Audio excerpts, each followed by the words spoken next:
요즘 주변에 아파트 샀다는 사람을 찾아보기 어렵습니다. 실제로 서울 아파트 거래량은 급감했습니다.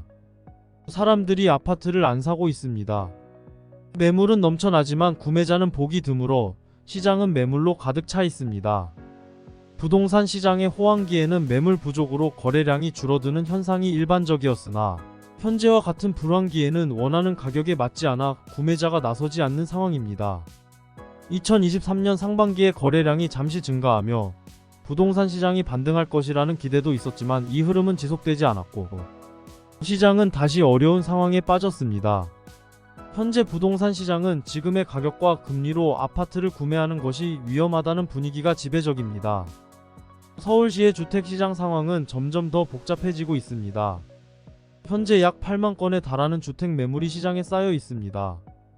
2023년 12월 서울 아파트 거래량은 1602건으로 지난 1월에 1413건 이후 11개월 만에 최저치를 기록했습니다. 2024년 1월에는 거래량이 다소 반등했지만 실거래가는 여전히 하락세를 보이고 있습니다. 구매자와 판매자 간의 견해 차이가 이 문제의 핵심입니다. 아파트를 판매하려는 사람들은 최고가 대비해 가격이 많이 떨어졌다고 느끼면서도 현재의 실거래 가격이나 호가 수준에서 매매를 원하고 있습니다. 이러한 견해 차이는 시장에 매물이 쌓이게 하고 거래를 어렵게 만드는 주요 요인 중 하나입니다. 영끌 쪽과 갭 투자자들이 현재 어려운 시간을 보내고 있습니다. 최고점의 주택을 구매한 이들은 수천만 원에서 수억 원에 이르는 엄청난 손실을 겪고 있습니다. 반면 구매를 고려하는 소비자들은 판매자들과 완전히 다른 시각을 가지고 있습니다. 많은 사람들이 현재의 가격조차도 여전히 비싸다고 느끼며 고점 대비 가격이 하락했음에도 불구하고 일반 서민들에게는 여전히 부담스러운 금액입니다. 구매자와 판매자 간의 이러한 격차 때문에 주택이 팔리지 않고 있습니다. 급매물이 나와도 거래가 되긴 하지만 이제는 그마저도 잘 팔리지 않는 상황입니다. 부동산 시장이 안 좋고 여전히 높은 가격에 대한 인식 때문에 많은 이들이 더 많은 급매물이 나오기를 기다리고 있습니다. 현재 시장은 매수자가 확실히 우위를 점하고 있는 상태입니다.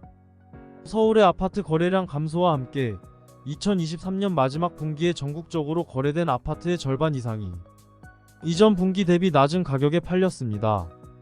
특히 서울에서는 2023년 4분기 거래된 아파트의 약 53%가 3분기보다 낮은 가격에 거래되었는데 이는 전국 광역시도 중 세종시 다음으로 높은 비율입니다. 서울의 노도강 지역, 일명 영끌족의 성지에서는 최고가 대비 4억 원가량 집값이 떨어진 사례도 보고되었습니다. 2024년 2월 서울 아파트의 평균 거래 금액은 9억 3,374만원으로 2023년 8월에 11억 3,315만원에서 6개월 만에 약 3억 원이 하락했습니다. 이러한 추세는 시장 전반에 걸쳐 가격 하락 압력이 지속되고 있음을 시사합니다. 실거래가의 하락세는 앞으로도 계속될 것으로 전망되고 있습니다. 서울에서도 특히 강남 3구와 같은 최상급 지역조차 높은 하락률을 기록하고 있으며 은평구 같은 지역에서는 단 한 달 만에 평균 거래 금액이 3억 원 가까이 떨어진 사례도 있습니다.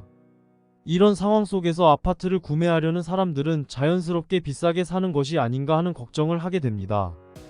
가격 거품이 여전히 존재하고 새로 분양되는 아파트들도 높은 가격으로 인해 외면받고 있는 상황입니다. 전국적으로 미분양 문제가 속출하고 있는 가운데 건설사들은 분양가를 크게 내릴 생각이 없어 보이며 오히려 정부의 세금 지원을 기대하는 분위기입니다. 건설사가 무너지면 우리나라 경제에도 큰 타격을 줄 수 있으니 나라에서 세금으로 도와주길 기대하는 눈치입니다. 주택시장이 본격적인 조정 국면으로 접어들 가능성이 커지고 있습니다. 2023년 상반기에 반짝 나타난 상승세가 한번 꺾인 이후 하락 추세가 지속될 것으로 보입니다.